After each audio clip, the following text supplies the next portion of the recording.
Halo teman-teman semuanya, apa kabar hari ini? Perkenalkan, nama saya Faiza Nur Atika dengan NIM K1220228.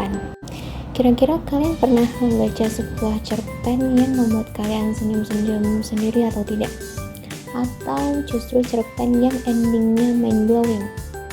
Nah, semua itu ada rahasianya, dan rahasia itu akan kita sebut dengan unsur intrinsik. Hari ini kita akan belajar dua hal utama. Yang pertama ada memahami apa saja unsur intrinsik yang terdapat dalam cerpen. Yang kedua, mampu untuk menemukan dan menjelaskannya dalam sebuah cerita. Dengan menguasai ini, kalian nanti bukan cuma bisa membaca cerpen, tetapi juga dapat mengupasnya seperti kritikus profesional.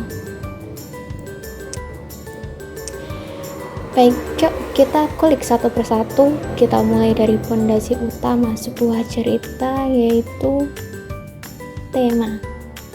Nah, tema itu apa sih? Tema adalah ide pokok atau gagasan besar yang membangun makna keseluruhan cerita. Tema biasanya dekat dengan masalah hidup, biasanya persahabatan, keluarga, cinta, perjuangan, kehilangan, dan sebagainya. Terus cara menemukannya bagaimana?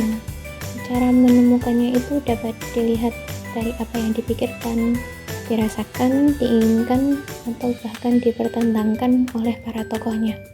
Contohnya seperti apa sih? Kalau contohnya, biasanya kalau tokohnya terus berjuang demi orang tuanya, temanya bisa tentang pengorbanan atau kasih sayang seorang keluarga, atau kasih sayang sebuah keluarga.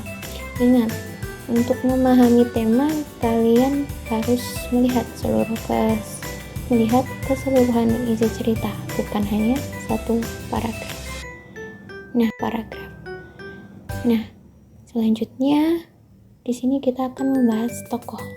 Nah, tokoh itu apa? Tokoh adalah pelaku dalam cerita. Pertanyaan pentingnya biasanya siapa sih tokoh utama? Kemudian ada berapa tokoh yang terdapat dalam cerita pendek. Tokoh utama biasanya itu adalah yang paling sering muncul, paling banyak diceritakan, dan paling terlibat dalam konflik. Tokoh juga bisa dibedakan menjadi protagonis, tokoh yang biasanya baik.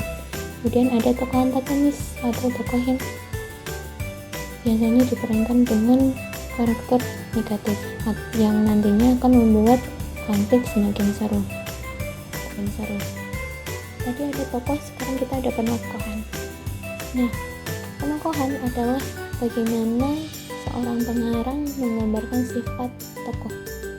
Di sini terdapat 4 cara umum untuk menggambarkannya. Yang pertama ada disebutkan langsung oleh pengarang. Yang kedua, dari tanggapan tokoh lain. Yang ketiga, dari ucapan atau tindakan tokoh.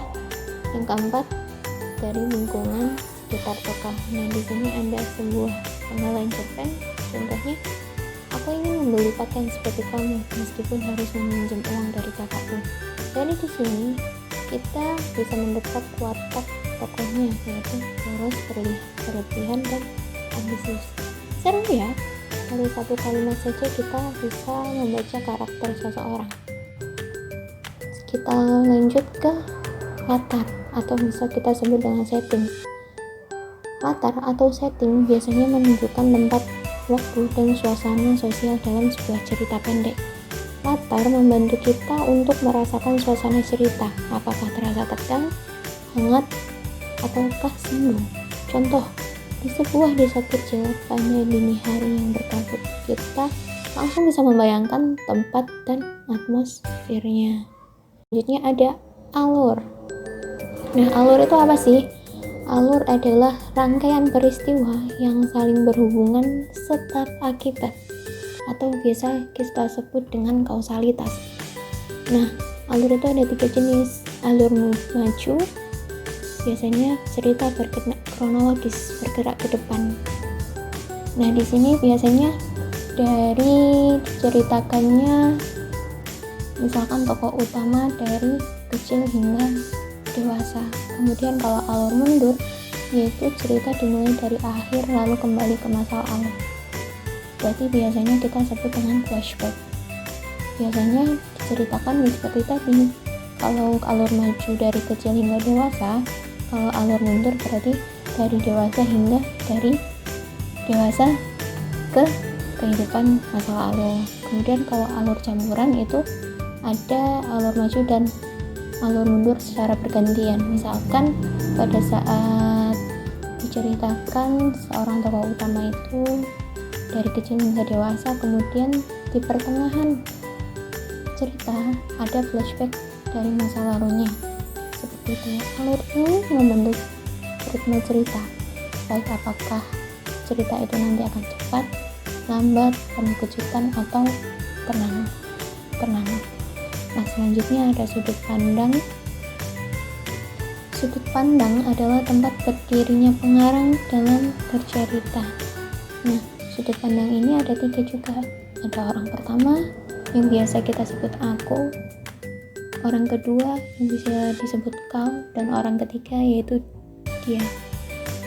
Nah, di sini di ketiga ini biasanya yang jarang digunakan itu adalah sudut pandang orang kedua. Kenapa? Karena sudah digunakan. Lalu biasanya ditemukan di mana sudut pandang orang kedua ini? Biasanya ditemukan di puisi. Seperti itu. Nah, sudut pandang biasanya membuat kita merasa sangat dekat dengan tokoh, seolah-olah kita sedang membaca diary-nya. Kemudian ada gaya bahasa. Gaya bahasa itu apa? Gaya bahasa itu biasanya ciri khas penulis dalam merangkai cerita. Nah, contohnya di sini ada Ahmad Tohari yang biasanya menggunakan kalimat-kalimat indah dan kuat dalam cerita pendeknya. Kemudian ada Kunto Wijoyo yang sering memasukkan idiom-idiom Jawa yang unik. Nah, idiom-idiom itu apa? Idiom-idiom itu biasanya disebut dengan peribahasa. Biasanya beliau memasukkan peribahasa Jawa di dalam cerita pendeknya. Nah, kayak bahasa itu biasanya membuat cerita terasa hidup, hangat, atau bahkan puitis. Yang terakhir di sini ada amanat. Amanat itu apa? Nah, seperti yang kita tahu, amanat adalah pesan moral atau nasihat yang ingin disampaikan pengarang kepada pembaca. Nah, amanat ini biasanya berupa motivasi, nasihat, atau nilai kehidupan, dan biasanya selalu bersifat positif. Lalu bersifat negatif atau tidak? Tidak ada, semua amanat itu bersifat positif. Terima kasih, itulah pembelajaran kita hari ini. Terima kasih teman-teman semuanya sudah belajar bersama dengan saya. Teruslah membaca, menulis, dan berimajinasi, dan sampai jumpa pada pembelajaran berikutnya.